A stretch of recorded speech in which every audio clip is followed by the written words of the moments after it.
The atmosphere shifted when she walked in. I remember feeling this sudden sense of dread, realizing then that and that's when I realized something was wrong. He looked directly at me, and I knew the partnership was over. I had to make a choice right then. But there I was, sitting at the defendant's table, seeing my mother and father urgently whisper to their counsel. All because my sister, Madeline Maddie Walker, felt entitled to my achievement. The first part of the main tale. The courtroom and the baseless accusation. The air in the courtroom was heavy with the scent of ancient wood and tense sweat. It crushed down on me, hard and stifling. 3 seats ahead my parents gathered with their lawyer, their expressions frantic. My sister, Madeline Maddie Walker, wasn't even present. Too humiliated. Perhaps she couldn't face the mess she'd helped make. The lawsuit was venomous. It alleged that I had unlawfully taken family assets that legitimately belonged to her. According to their complaint, I exploited my own grandmother, stole business opportunities and deliberately harmed Madeline Maddie Walker's chances of success. They requested an astonishing $820,000, or slightly more than 4/5 of a million. It was so ludicrous that it felt like a lousy movie plot.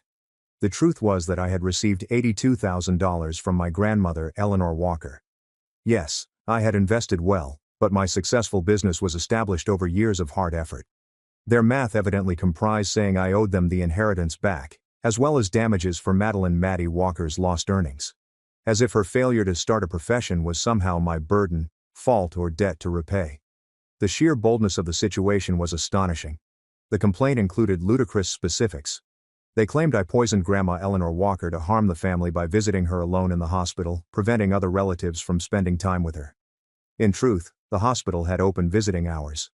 My parents had visited exactly twice in 4 weeks. They claimed that I had utilized secret family business information to acquire an unfair advantage in my accounting profession. What is the confidential information?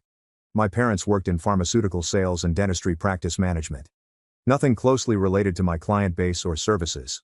One piece suggested that my company performance demonstrated I had received additional undisclosed income from Grandma Eleanor Walker. Their logic was that I was too young and inexperienced to reach this level of achievement legitimately. So, I must have cheated. That accusation stung. Not because it was accurate, but because it echoed the self-doubt I'd been struggling with for years. Perhaps I didn't deserve my achievement. Perhaps I had just gotten lucky. Then I'd recall the 19-hour days, the $68,000 in student loans repaid via pure discipline, and the years of sacrifice. Luck has nothing to do with it. Part 2 of the main story focuses on the causes of disparities. For reference, my name is Ethan Walker. I am 32 years old now, but this excruciating disaster began 8 years ago when all I had built became a target. So let me back up a little. Growing up, my parents made their preferences quite apparent without ever using the words. When Madeline Maddie Walker turned 14, she received the newly remodeled bedroom. I received the basement room, which had a tiny window near the ceiling that barely let in any light. For her 17th birthday, a quite good automobile with low miles emerged in the driveway. I received a bicycle and a bus pass. When it came time to submit her college applications, they engaged a private advisor. I completed the FAFSA alone, crouched over a public library computer. Nobody ever sat down with me and explained why things operated the way they did. The inequality exists much like gravity and weather patterns. My father made a good living selling pharmaceuticals. My mother ran a dental office. They were not wealthy, but they had enough to make alternative decisions. They simply choose not to make those decisions for me. At the age of 16 I began working at a chain restaurant along the highway, busting tables. The job was hot, greasy and never-ending. My feet ached every night, but those paychecks were mine, and that was more important than comfort. I saved obsessively, keeping 72% of my earnings. While Madeline Maddie Walker spent her summers at leadership camps and beach vacations, I worked extra shifts and learned how to prepare bulk meals for less than $3.50 per dish. College became my escape route. I applied to 26 institutions, focusing on those with good financial assistance programs. When the acceptance letters arrived, I was accepted into a reputable public institution with a half scholarship. The remaining expenses would necessitate loans, work study, and keeping my restaurant job. My parents went to Madeline Maddie Walker's graduation celebration that spring, which was a catered garden event complete with a DJ and personalized cupcakes. My mother sent me a card with $50 and a note stating, "Proud of you," scribbled in her hurried, almost illegible handwriting. The difference struck me like a blow in the belly. University life entailed 19-hour days. Classes ran from 8 to 3, and then I went straight to the college dining hall where I worked until 9 p.m. Homework was completed between midnight and 3 a.m. Most nights. I survived on coffee and pure, unadulterated spite. Honestly, the spite kept me sharper than the caffeine. Every time my roommate recalled her parents sending care packages or paying her credit card bills, that old rage sprang in my chest. I channeled it into my accounting classes, my job performance, and every decision I made. Maddie Walker, meanwhile, attended a private college 3 states away. Tuition cost $48,000 per year. My parents covered everything. Her apartment meal plan and spending money. She joined a sorority, studied communications, and shared countless images from formal events and ski trips. I followed her life on social media, each post a sad reminder of a parallel reality in which parental support existed. During my sophomore year, I began freelancing, doing basic bookkeeping for small businesses, tax preparation for individuals, and whatever that paid. I met clients through online forums and local business associations. The work came in slowly at first, perhaps $600 per month, but I was meticulous, quick and inexpensive compared to established firms. Word spread. After 3 years I was earning $2,300 a month on top of my regular employment. Student loans seemed like chains around my future. Even with subsidies and my current wage, I expect to graduate with $68,000. I examined the repayment schedules and calculated how many years of minimum payments it would require. The number made me physically ill. So, I devised a plan. Live really cheaply. Throw everything at the principal.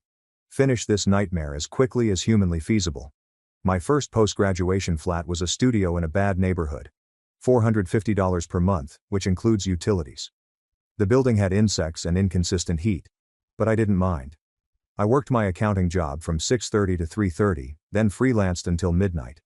Weekends entailed 13-hour days. I ate the same cheap dishes, such rice and beans, pasta with canned sauce, eggs and toast, and peanut butter sandwiches. My clothes come from thrift stores. Entertainment consisted of free podcasts and library books. Every spare money went toward such loans. I paid $3,400 every month, when the minimum was $650. My coworkers thought I was mad. They would ask me to happy hours or weekend vacations, but I always declined. Finally, they stopped asking. It was fine. I had a different priority. The freelance business kept growing. During my second year out of school, I formed an LLC. We began taking on larger clientele, businesses with significant budgets. I recruited one part-time assistant, then another. My rates rose as my reputation expanded. By year 3, the side business was generating more revenue than my regular employment. I left the accounting business the same week that I made my final student loan payment. It takes 29 months to pay off $68,000 in debt. The loan servicer's confirmation email arrived on Tuesday morning. I sat in my dingy studio apartment, staring at the screen, hoping for the accomplishment to feel bigger. Mostly I felt exhausted and ready for the next task. There is a subscribe line halfway through. By the way, if you're still with me after all of this, make sure to subscribe. Trust me, the narrative only gets crazier from here, and more astonishing stories await you. The third portion of the main tale. Creating a legacy and receiving Grandma Eleanor Walker's gift. The business required my whole focus right now. I relocated to a better apartment. Not extravagant, but clean and safe. For the first time in my adult life, I purchased new furniture rather than used furniture. I hired 3 additional staff. Within a 9-month period, revenue reached 6 figures. Building that clientele needed regular hustling. I attended all networking events within a 60-mile radius. Joined 3 separate business associations, and offered to give free financial literacy workshops in community centers. The grind never really ended. It just transitioned from survival to growth mode. My calendar was filled with customer meetings, proposal presentations, and follow-up calls. A single client meeting altered everything. Precision Tools, a manufacturing company, required someone to arrange 6 years' worth of unorganized documents. Their previous accountant had abruptly retired, leaving incomplete records and unexplained disparities. The owner, Frank Holloway, a gruff man in his 60s, interviewed me in his messy office, surrounded by metal parts and coffee-stained paperwork. "I've talked to 9 other firms," Frank Holloway replied, reclining back in his chair. "They all want to charge me at least $25,000 just to assess the damage. What differentiates you?" "I'll do the assessment for free," I said, my voice studying.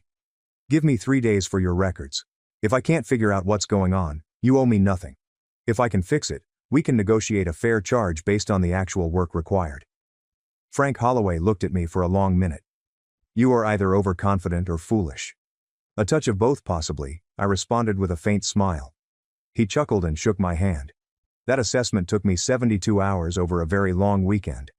I discovered the difficulties, which were largely categorization errors and misrecognitions. Nothing unlawful but sloppy enough to have substantial tax consequences. My proposal was $14,000 for thorough cleanup and ongoing monthly services. Frank Holloway became not just a client, but also a referral source. He introduced me to 7 other business owners within 4 months. Each of these contacts led to other opportunities. Word spread that I was comprehensive, reasonably priced, and genuinely cared about small business owners who couldn't afford the big firms. The hiring process gave me unexpected insights about leadership. Lauren Pierce, my first employee, was a recent graduate with excellent technical capabilities but no confidence. She would second-guess every decision, seek permission for simple jobs, and continuously apologize for taking up my time. Her uncertainty reminded me of myself when I was younger. You know what you're doing, I said after she apologized for the 3rd time that morning. Stop requesting permission to be competent. Just perform the task and show me the results. She looked surprised, then grateful. Over the next few months I witnessed her develop into someone who trusted her own judgment. That was almost as satisfying as getting new clients. Building other people up while growing a firm resulted in a different type of success, one that went beyond sales numbers. During this time, my parents called on occasion, but only briefly, to ask surface-level questions about my profession. They never inquired about the debts, offered assistance, or even recognized the gap in how they treated us. According to my mother's cryptic updates, Maddie Walker had graduated, moved back home and was considering her options. During one especially unpleasant phone chat, my father revealed that they were planned a family trip in Florida. Your sister really needs this break, he told her. She's been through a lot with a job search. I bit back the obvious comment about how I had worked 3 jobs at the same time without taking any family holidays. Instead, I simply said, that sounds nice. I hope you have beautiful weather. He continued. We'd invite you, but I know you're too busy with work. The casual dismissal hurt, even though I had no desire to join them. It was not about wanting to go. It was about not being considered in the first place. The notion that I would always be too busy or disconnected to be included. They built that distance over years of choices and then blamed me for sustaining it. Then my granny got sick. Grandma Eleanor Walker had always been different from me. She'd sneak me 20s when my parents weren't looking, take me to ice cream, and ask me serious questions about school. During college, she sent care packages that included useful items such as socks, stamps, and grocery store gift cards. Nothing fancy, but it demonstrated that she paid attention. The cancer diagnosis came unexpectedly, with stage 4 spreading rapidly. Every day after work, I would visit her in the hospital, sitting by her bed as machines beat their repetitive beats. We discussed everything but her death, which appeared to be her preference. She inquired about my business, insisted on seeing the website, and assured me that she had always knew I'd figure things out. 1 month before she died, she asked me to bring her attorney to the hospital. They met privately for an hour. Mr. Richard Lawson, the lawyer then, handed me his business card and stated, Grandma Eleanor Walker wanted me to call him after the funeral. I had no understanding what it meant. The funeral marked the first time I'd seen my entire family in over a year. Maddie Walker appeared different, slimmer and worried. She seldom made eye contact. My parents seemed older, grayer and more bent. We didn't say anything beyond basic greetings. The service was elegant and heartbreaking, just as Grandma Eleanor Walker would have wanted. At the reception, which was hosted at a local community hall, I stood near the rear, nursing a cup of horrible coffee. Relatives I barely knew expressed their sorrow and inquired about my personal life.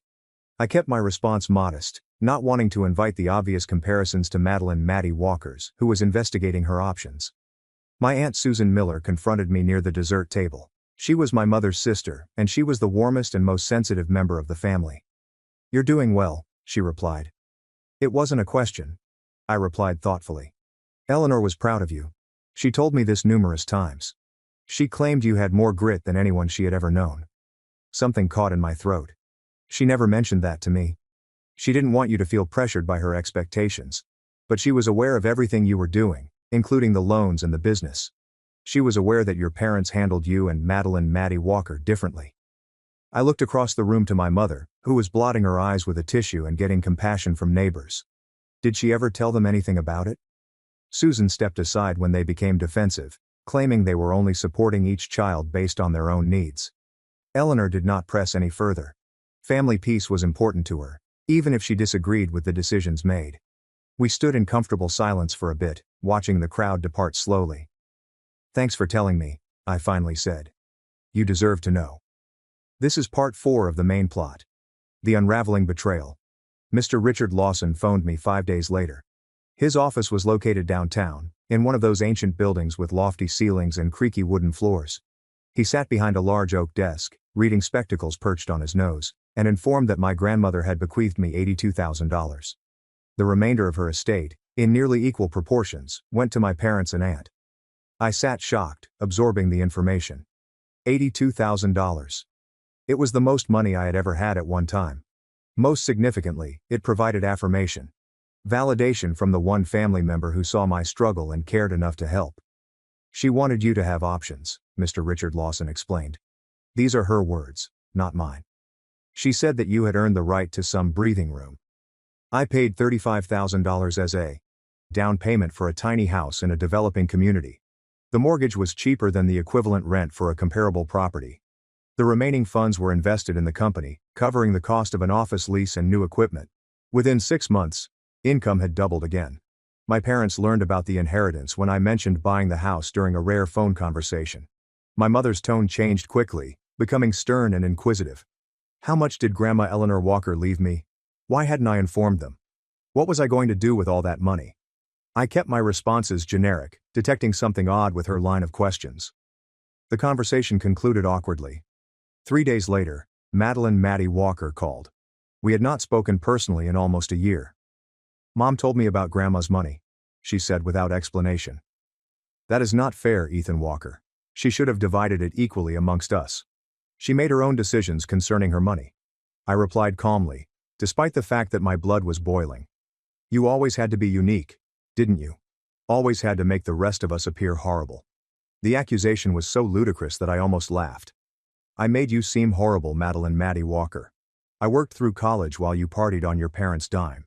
I paid off $68,000 in loans while you were living at home. While you were between retail jobs, I started my own business. I did not make you look like anything. Your choices accomplished that. Screw you, Ethan Walker. You are so high and mighty now that you have money, but you have forgotten where you came from." "Actually, I can remember exactly where I came from," I shot back. "That's why I fought so hard to get elsewhere." I hung up without responding. Something felt wrong about the entire meeting. As if I was being set up. The timing of my mother's queries and Maddie Walker's call suggested a deliberate technique. They were constructing a tale, but I couldn't see its complete horrifying form. A week later my father called. He used his reasonable voice, which he uses while attempting to appear fair-minded. "Ethan Walker, your mother informed me about the inheritance predicament. I believe there has been some misunderstanding." "What misunderstanding would that be?" My guard was up. "Well, Grandma Eleanor Walker was fairly old when she made those selections. Sometimes older individuals are impacted without recognizing it. We're not saying you did something wrong on purpose." "Stop right there," I said, my voice tight. Grandma Eleanor Walker was fully confident. She understood exactly what she was doing, and if you're implying that I manipulated her, you can take that accusation. "Nobody's accusing anyone," he said quickly, his tone becoming less reasonable.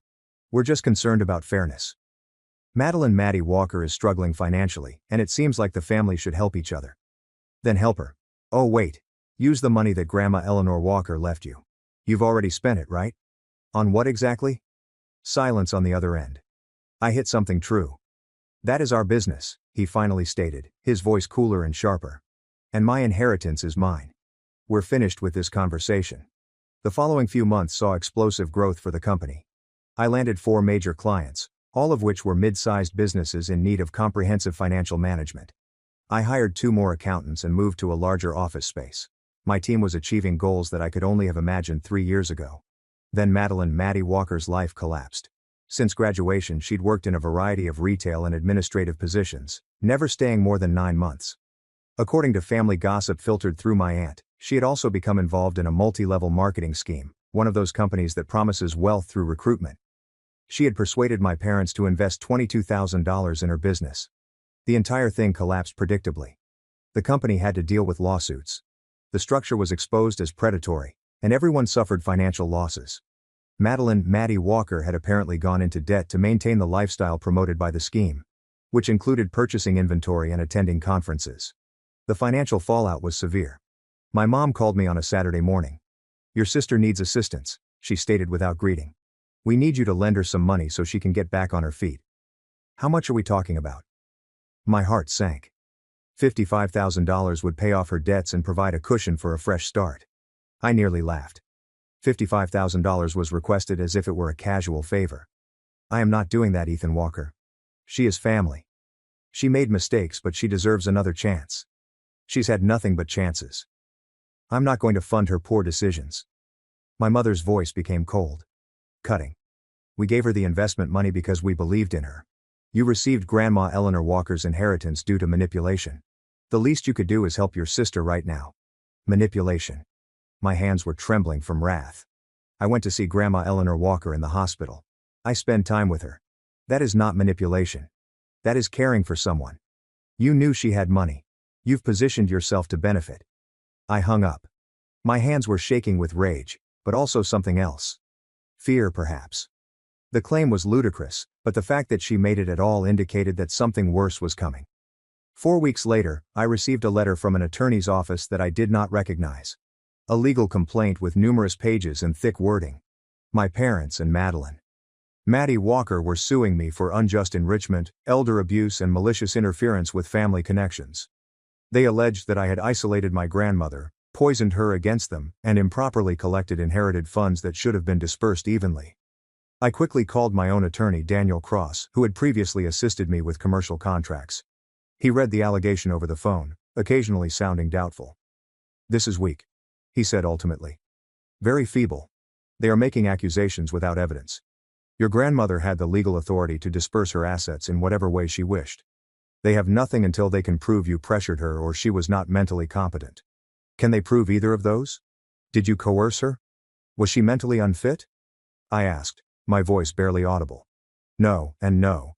She remained sharp until the finish. "We've just talked. I paid her a visit." "Then we're good," Daniel Cross stated with a sigh. "We will file a response. Probably have this dismissed. It's a nuisance suit, to be honest. They're upset and looking for someone to blame." Despite Daniel Cross's assurance, fear was continuously nagging at me. I'd wake up at 3 a.m., my thoughts racing with worst-case possibilities. What if the judge believed their account? What if my achievement was interpreted as evidence of wrongdoing?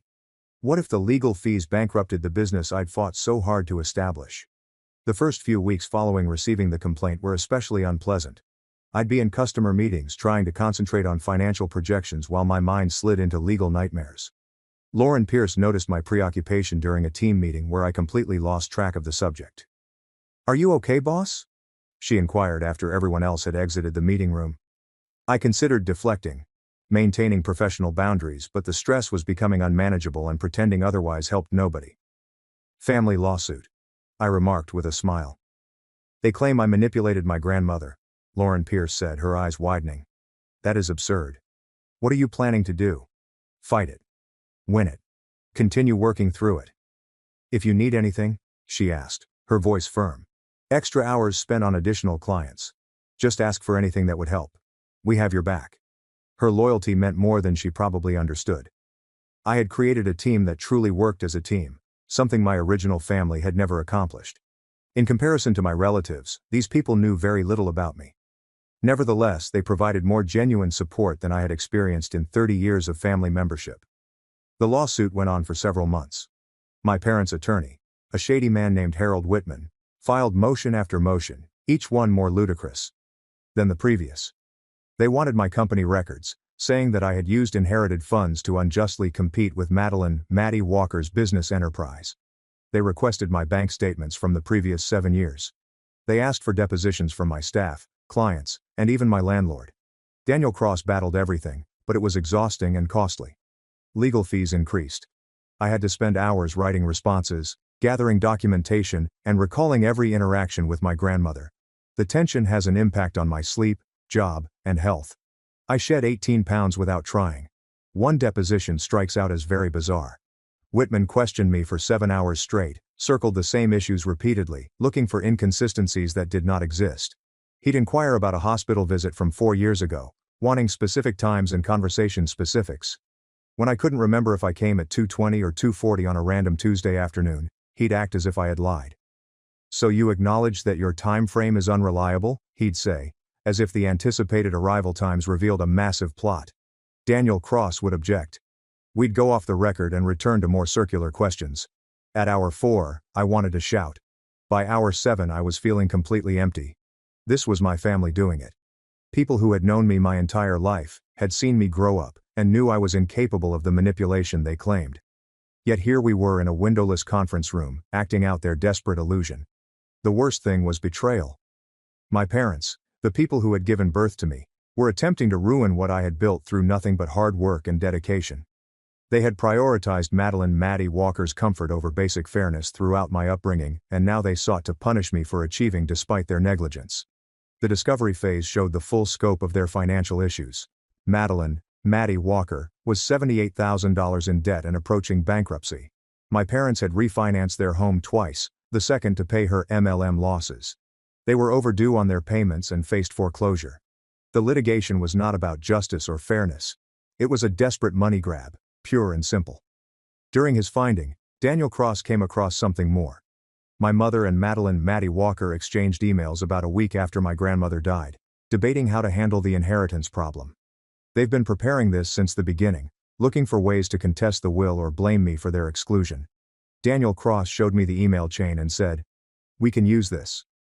This demonstrates that they understood the bequest was lawful but chose to manufacture a story regardless. It ruins their credibility. The emails were damning for their casual harshness.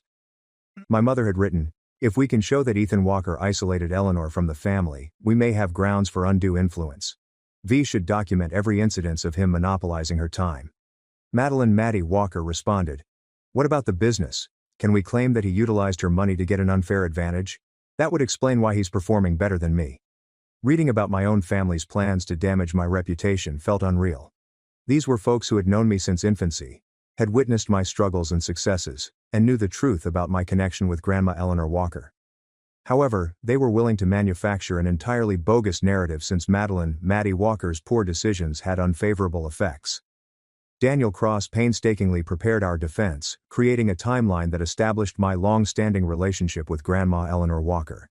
He gathered evidence of Maddie Walker's limited contact with her, my parents' sporadic visits, and Grandma Eleanor Walker's clear competence in legal and medical matters. Our argument was not only good, it was overwhelming. However, the emotional toll continued to rise. I lost sleep, weight, patience, and minor annoyances at work caused enormous frustration. I snapped at a vendor over a minor billing problem, which I usually handle with calm professionalism. The tension was oozing into everything, infecting aspects of my life unrelated to the lawsuit. One evening, about 4 months before trial, I sat in my home office, looking at legal paperwork until the words blurred. My telephone rang. Aunt Susan Miller stated, "I heard about the lawsuit," without further explanation. "Your mother mentioned it, but she gave a totally different version than I believe is accurate. They claim I cheated Grandma Eleanor Walker out of inheritance money meant for Maddie Walker." Susan Miller remained quiet for a long time. "That is despicable. Eleanor was very clear about her wishes.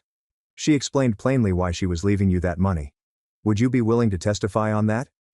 "Absolutely. Whatever you need." Having Susan Miller's backing was an unexpected comfort. She signified continuity with the positive aspects of my family heritage. Proof that not everyone had abandoned their moral compass. Daniel Cross put her to our witness list right away. The trial date came 16 months after the initial allegation. I wore a conservative suit and sat alongside Daniel Cross as the courtroom filled up. My parents and Maddie Walker sat across the aisle from Harold Whitman. We did not acknowledge each other. The hearings were technical and boring, as is typical of judicial conflicts. Harold Whitman called my mother as his first witness. She testified about how close Maddie Walker and Grandma Eleanor Walker had been, how I'd unexpectedly begun visiting the hospital, and how rare it was for Grandma to leave me such a significant sum. Daniel Cross's cross-examination was surgical.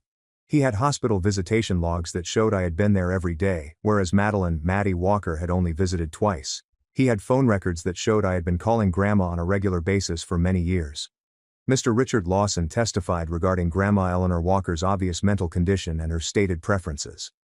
My mother wavered under inquiry, contradicting her previous comments and admitting she didn't know much about my relationship with Grandma. She appeared smaller on the witness stand. Desperate and cruel. Maddie. Walker's testimony made matters worse for their case. She admitted under testimony that she had never had a close relationship with Grandma Eleanor Walker, that she was too busy to visit during her illness, and that she felt entitled to the money because she was struggling financially. So you think your grandma should have prioritized your debt over her own intentions for her estate? Daniel Cross inquired, his voice calm yet strong. That is not what I said, she mumbled. But you're suing your brother because your grandmother chose to help him over you, right? He manipulated her. How exactly did he manipulate her? Maddie Walker had no response. She stumbled through a series of weak claims, none of which was supported by evidence. Harold Whitman attempted to rehabilitate her testimony during redirect, but the damage had already been done. I testified on my own behalf, discussing my relationship with Grandma Eleanor Walker, my work history, debt payback, and everything. Daniel Cross made it clear that I hadn't asked for anything, that Grandma Eleanor Walker had made her own decision, and that I'd been as startled as everyone. The judge, an elderly woman named Helen Roth, listened to everything with a bland expression. When the testimony completed, she took a 20-minute break before giving her verdict from the bench, rather than taking additional time. Ending with a dramatic resolution. I've heard enough, Judge Roth replied, her voice crisp and resonant. The plaintiff's argument is completely based on supposition and ill feelings. There is no indication of manipulation, compulsion, or mental incapacity. Mrs. Eleanor Walker had every legal right to divide her inheritance however she thought proper. The defendant's professional accomplishment had nothing to do with whether he deserves inherited money. I am dismissing this case with prejudice, which means it cannot be refiled. She halted and looked squarely at my parents and Maddie Walker. Furthermore, the case was frivolous and filed in poor faith. I've sanctioned the plaintiffs and their attorney. They will pay the defendant's legal bills, which I hear are around $52,000. In addition, I am sending Mr. Whitman to the State Bar for a review of his actions in pursuing this bogus claim. The courtroom was completely hushed. My parents were surprised, their cheeks pallid. Maddie Walker was clearly crying. Harold Whitman was hurriedly shifting papers, his face flushed hot. Daniel Cross leaned forward and murmured, "That's the best possible outcome." She buried them. We remained standing as Judge Roth stepped down from the bench. I felt lighter than I had in almost a year, as if something harmful had been removed from my system. The triumph wasn't only lawful. It validated every decision I'd taken and every hardship I'd faced. My father approached us while we were gathering our materials. He appeared older than I recalled, defeated and tiny. "Ethan Walker, we need to talk," he said, his tone empty. "No, we do not." I spoke, my voice firm and unyielding. "You made your choice. You are going to pay my legal fees as directed, and then we will be done." "You cannot mean that. We are family. You sued me. You've accused me of elder abuse. You tried to destroy my business and my image because you couldn't believe that Grandma Eleanor Walker saw who I truly was. That is not family. That is something else entirely." My mother joined him, her face contorted with wrath, even in defeat. "Aren't you extremely proud of yourself? So superior." "I'm done being your scapegoat," I said, addressing her gaze firmly. "I'm done apologizing for succeeding. You want to know what I'm proud of? I'm proud I accomplished it alone.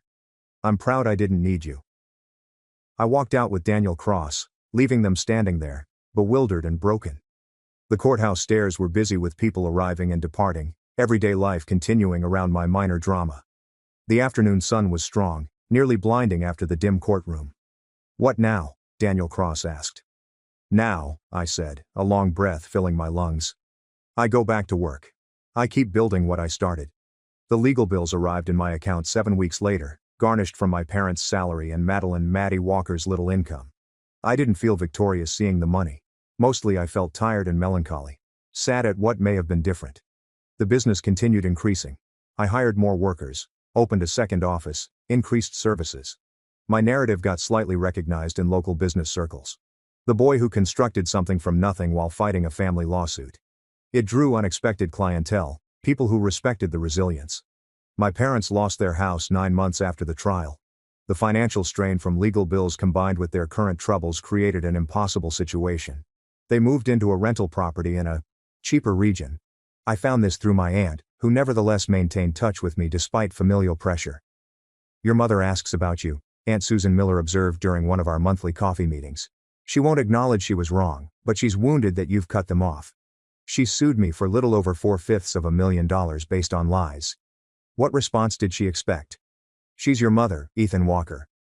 People make mistakes. This wasn't a mistake. This was a premeditated strike because they couldn't abide watching me win without their support. There's a difference. Maddie Walker declared bankruptcy and returned back home with my parents. According to Susan Miller, she was working in a call center and scarcely speaking to anyone. The golden kid treatment had left her fundamentally unsuited for adult life. And now she was paying the consequences. I didn't enjoy their agony. That's not who I wanted to be. But I also didn't feel responsible for correcting difficulties they'd made via their own decisions. They taught me early that life wasn't fair. That some people get support and others don't. I'd learnt that lesson thoroughly. The business exceeded $1.2 million in yearly revenue 3 years after the experiment. We celebrated with a team dinner, a good restaurant, everyone laughing and sharing stories. These were my people now, the ones who'd toiled with me, who believed in what we were developing. Family wasn't just biology. Sometimes it was choice and effort and mutual respect. I acquired a bigger house in a nicer neighborhood. Nothing extravagant but comfy and genuinely my. The mortgage payment was easy, the kind of financial ease that would have seemed unthinkable a decade before. I equipped it progressively, buying stuff I genuinely liked rather than whatever was cheapest. Dating happened sometimes, however work remained my primary focus. I met someone named Emily Carter, a teacher with a sharp sense of humor and no patience for drama. We took things slow, constructing something authentic without rush. She knew my history, the family stuff, and respected how I'd handled it. You're not cold, she observed once after I'd worried aloud about being too removed from my parents. You're just done accepting unacceptable treatment. That's healthy. Not cruel. 8 years after the trial, my business employed 47 people across 4 offices. We branched into financial advising and wealth management, serving hundreds of clients around the region. The triumph was consistent now, established rather than frenetic. I saw my mother once throughout that period, a chance encounter at a supermarket shop. She gazed at me across the vegetable aisle, and for a second something went between us. Not reconciliation precisely, but maybe recognition. She nodded slightly. I nodded back. Then we continued shopping independently. That felt about right. Acknowledgement without reconciliation. Respect for common history without pretending the damage hadn't occurred. Some breaks don't heal. Enforcing them just produces greater misery. Maddie Walker wrote a note on my 32nd birthday. Short, handwritten, no return address. She apologized for the lawsuit, admitting she'd been envious and entitled. Said she was working on being a better person. She didn't ask for forgiveness or money or contact. She just wanted me to know she knew now what she'd done. I liked the letter without feeling forced to react. Her evolution was necessary, but it didn't erase the past. Maybe eventually we'd talk, maybe not. Either outcome was acceptable. The business continued thriving.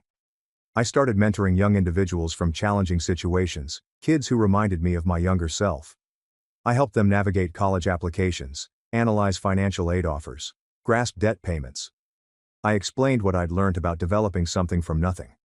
One boy, 18 years old, called Lucas Bennett, asked me during a mentorship session why I bothered helping strangers when my own family had treated me so terribly. Because someone helped me when they didn't have to, I said, thinking about Grandma Eleanor Walker. And because I know what it's like to work twice as hard for half the recognition. If I can make that easy for someone else, why wouldn't I? That became the actual victory. Honestly, not the lawsuit dismissal or the business success or the financial security. The real accomplishment was becoming someone who used power differently than it had been used against me, breaking cycles rather than perpetuating them. My folks might never grasp that. Maddie Walker could always hold bitterness despite her apologies, but their understanding wasn't required for my tranquility. I developed a life based on labor, ethics, and refusal to accept unfair treatment. The fact that those ideals had resulted to success wasn't manipulation or fraud. It was justice, the type that genuinely exists when you stop waiting for others to supply it. The house I owned, the business I'd developed, the team I'd recruited, the respect I'd gained. None of it came from my parents' support or my grandmother's fortune. Those things helped, yes, but the foundation was established years earlier in a basement bedroom with a tiny window by a youngster who determined that being overlooked meant freedom to define success on his own terms. That boy had grown into someone capable of appearing before a courtroom and defending what he built. Someone who could walk away from terrible family relations without guilt. Someone who could build something better than what he'd been given. And honestly, that was worth more than any inheritance could ever be. Call to action. Personal discussion question. This whole journey was wild, and it taught me so much about what family really means. I'm curious to hear from all of you.